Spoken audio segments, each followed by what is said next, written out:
இப்பொழுது ஜெபம் கேட்கப்படும். ஜெபத்தை கேட்கிறவரே உமக்கு ஸ்தோத்திரம். தேவன் எல்லா ஜெபங்களுக்கும் கேட்கிறார். ஆனால் வேதாகமத்துல சில ஜெபங்களுக்கு அவர் விசேஷமா பதில் அளிக்கிறார்.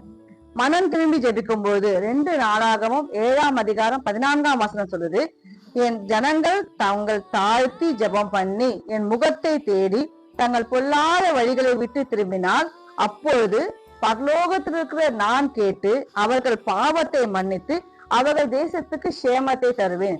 நினைவே மக்களுக்கு கர்த்தர் சொன்னாரு அழிக்க போறேன் அப்படின்னுட்டு.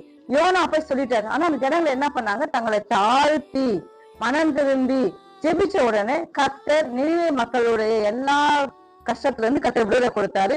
அவங்க மனம் திரும்பி அழுததுனால கர்த்தர் நினைவே மக்களை காப்பாற்றினாரு. 2வது பாத்தீங்கன்னா விசுவாசத்தோடு ஜெபிக்கணும். மார்க்கு 11ஆம் அதிகாரம் 24ஆம் வசனம், நீங்க ஜெபம் பண்ணும் போது எவைகளை கேட்டுக்கொள்வீர்களோ அவைகளை பெற்றுக்கொள்வீர்கள் என்று விசுவாசியுங்கள். எலியா பாத்தீங்கன்னா விசுவாசத்தோட மழை வேணும் ஜெபிச்சாரு. கையளவு மேகதான் இருந்துச்சு. அவரோட விசுவாச ஜெபத்தை பார்த்து கர்த்தர் பெருமழையின் இறைச்சலை கேட்க பண்ணினாரு.